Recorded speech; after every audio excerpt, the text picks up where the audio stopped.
Okay, so we're at the Fiber Arts Festival here at the Eureka Springs Community Center. I'm here with Kat Luna, who is the Activities Director. This is great. It is wonderful. It's a wonderful event, and we're so excited to have it here at the Community Center through our partner at Red Scotty Fibers and Hardcastle Folk Art, and we have really excited to bring this to the city of Eureka and have events and offerings throughout the year related to fiber. So it's a wonderful program for us. And this is a great, this building here in particular is perfect for this. It's a wonderful venue space. We have this space available for rental, and we put on events and classes in this space all the time. Yes, so yeah. That's good. So if you guys have got an event of this nature, you've got plenty of room for several booths. For I sure. haven't counted them exactly, but for sure. There's a lot of booths here in this room. We have a lot of different layout configuration and possibilities. We have the outdoor space. We have, for example, an event coming up very soon that's going to have a huge tent on the outdoor lawn. And they're also using one of our other rooms for a vendor space. So we have multiple spaces for activities like this, and we always love to bring the latest and greatest that we can to the Eureka population. Yeah, and beyond. There's a lot of people here from out of town, too. It's a wonderful thing for us, yes. Well, thank you, Kat, and thank you to the Eureka Springs Community Center for making all this possible.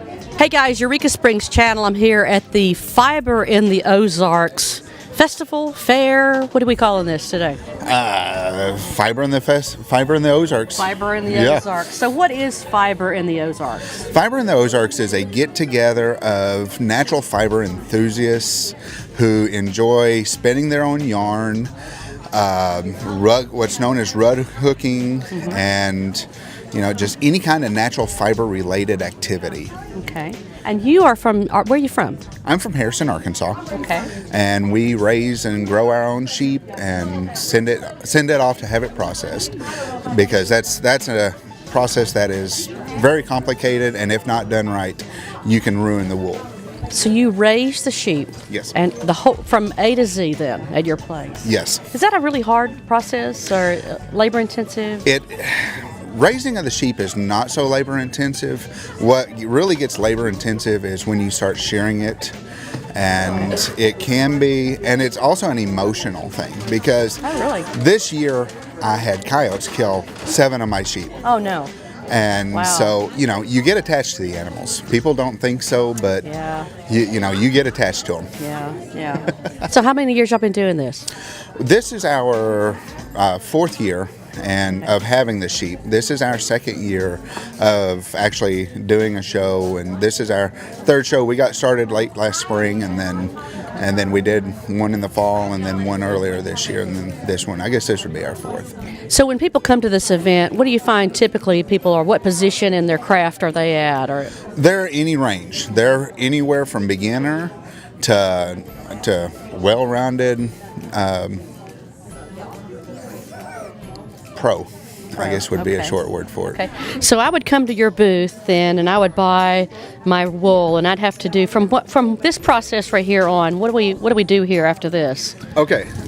So what do I do? First, let me take you to the natural stuff. Okay, the natural stuff. All about the natural. All right. Yes, this right here is natural. Okay. After it's been processed and turned into what's known as roving, it comes to me in a natural color. These here, it'll be natural white, natural gray, or natural brown. Okay. And all these are all natural colors. These are the colors that they come off the sheep. They have had 0 dye added to them. We will take a white and we will dye it, and that's what you're seeing. These are lovely colors. You guys have been like, look at this. I love this more than anything. You guys have shaped this like cotton candy. That's a great selling technique. I love it. It looks good enough to eat, for sure. It really is, and we weren't for sure how it was going to go, but it has been just wonderful. That's creative marketing for sure there. That's my wife. So then from here basically you take it and you spin it on out to right. You go through a process of drafting it out, and then you spin it out into your yarn. Okay. Which is going to be, first you single ply it, and that's just a one strand. Okay. And then you do what's known as a ply, and that's where you take anywhere from 2 to 3 to 4, and even sometimes up to 6, depending on what you're looking for, and turn it into yarn. Okay. And so from the yarn, then I can do anything. Right. I mean, just do whatever. Right. Rugs, you're able sweaters, to do rugs, everything. Sweaters. And we even have some people who just take it from that product and turn it into rugs if they weave it on a loom or something like that. Okay. Because it's a very versatile item. Yes, I can see that. You can see that. It's very, very versatile. So you have wool a lot of has fun gotten a bad reputation over the years. That bad reputation. Just a bad one. That's good. That's good. He's got the jokes too, guys. But okay, what do you think of when you think of wool? Itchy, scratchy, hot, good for wearing in the winter. What else do I need to know? Okay. I want you to feel this. Okay. That's very soft. It's very soft. Wow. And it's not scratchy at all. No. I'm used to feeling wool, it's like almost like feeling the fiberglass Right. insulation almost. Right. That's scratchy. But that's very soft. That right very there, soft. it's a breed called the Cormo. Okay. An American Cormo breed. And it is... So it's about the breed then? It is about the breed. And then I've also selectively bred my sheep in order for wool quality because I want some of the best quality wool that you can take and you can, you don't, my beard may catch it here, but that you can rub it up against you and just absolutely fall in love with it. Wow. It's very comforting. So this is a wonderful craft for a lot of hobbyists and sounds like a lot of professionals too. So glad you came here to Eureka Springs. Hope you had a good time. Oh, we've had a wonderful time. Debbie, the host of the event, has just an absolutely fabulous. So you'll be back again then? Yes, sounds like. yes. Right. We're planning on it. Well, thank you, Ozark Highlands Wool, for coming to Eureka Springs and to Ozarks. Thank you for having us. Thank you so much. We're planning on being back. Okay, I'm here with Vicki Hardcastle, who is a longtime local of Eureka Springs. Almost 30 years. I love your booth. Thank you. I love your booth. So you have a very unique take on designing, and this is art, Vicki. This is art. It's weird. It's weird, but I love it. So let's talk about 2 or 3 year pieces. There's one in particular I saw. We're going to show you a photograph, image of that. What do you call the little? It's 3 mice. It's the 3 blind mice. 3 blind mice. Want me to take it? Yes. So they're blind mice, but if you tilt their little bottle, you see their eyeballs are in here. So the eyeballs have been collected into the bottle. They are. Yep. So that's just, the nursery rhyme, 3 blind mice. And it came to me one night, and I was like, oh, that'd be funny. That'd be fun. So you have worked with fibers all your life. Pretty much. So when did this art form evolve? I mean, this is interesting. I started needle felting probably, I can't remember, 12 years ago maybe. And I just was playing little things, cutesy things, that kind of thing. And then over time, it's evolved to doing, because every time I tried something, it worked. So I just kept experimenting. There you go. And so you call it needle felting. Needle felting. It's raw wool. These are solid wool. Okay. And the little needles, which I don't have here to show you, are little barbed needles. And they're real sharp. And wool will felt if you force the fibers together, and that's what I'm doing. I roll it into a shape and I start poking at it, and so it becomes solid then. Yes, they are very solid. They are. You're right. Wow. Yeah. So that's a lot of wool. That's a lot of wool in there. Yeah. And sometimes, like these, I've stitched on the little arms, so they're movable, and it's got little whiskers. That's too cute. I don't always sew things to them, but sometimes I do. It just depends on the design as to what I want to do with it. And let's talk about, I saw one in particular now. You mentioned tell me about this piece, because there's a story behind this one. This piece here, my grandson, who's 13 and this big, is scared to death of the little monkey that does the, I don't know what he's called, but, has the... A circus monkey? Yes, the circus monkeys. Okay, yes. So this was my way of conquering the circus monkey. We hacked its head and we put it on a pole, So that was my control of his, his fear. And he still doesn't like it. He's every time he sees it, he's that funny just brings about back your childhood, just looking at that particularly. I love that. Yeah. And I got one other piece that's close to your heart. We'll show it. You've got it hanging up. Don't take it down. Okay. I'll show you guys. Okay. So talk about this piece, because this piece is very personal. Yes, this one is, I'm a breast cancer survivor, and in going through that, I chose to take the mastectomy, go flat, and not have reconstruction.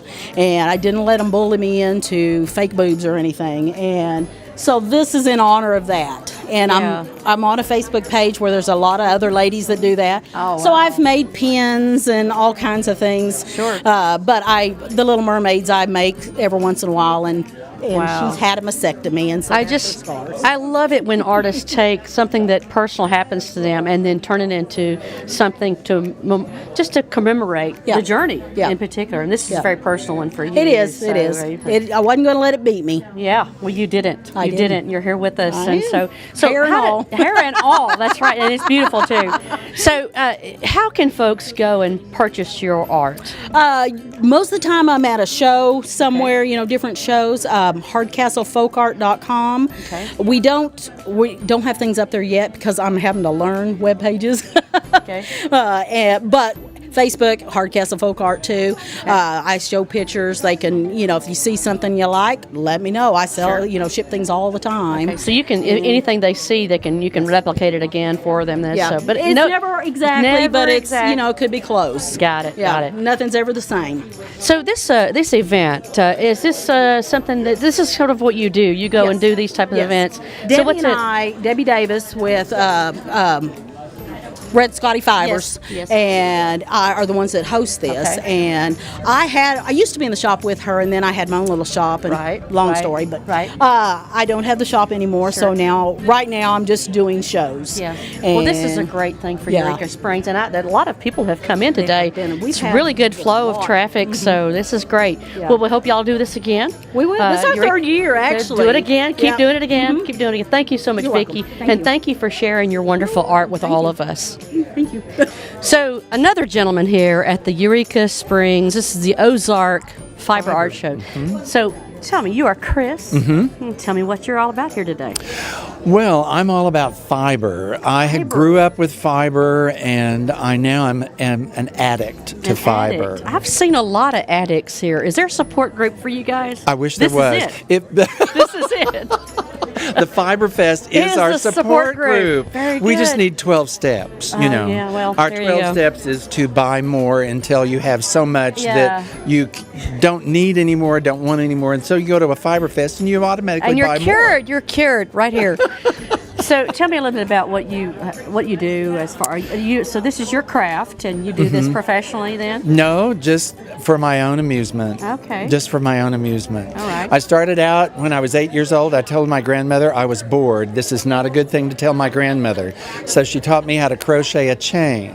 So after about 3.5 miles of crocheted chain, Yeah. I was hooked. And so I've been doing this ever since. There's a Now pun intended there, right? Yeah. You're hooked. That's right.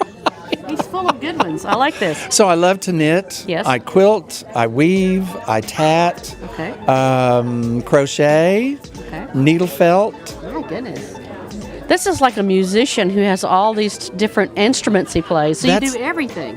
Just about everything. And that's the nice part about fiber is you can just continually reinvent yourself. Whenever So you I've- get tired of one thing, you just go to something else. Another one. So I've seen people that have the weaving machines. Mm-hmm. I've seen people with needles here. I've seen art. What would be your favorite thing to make with wool? Oh, with wool, right now it is either needle felting or wool applique. Okay.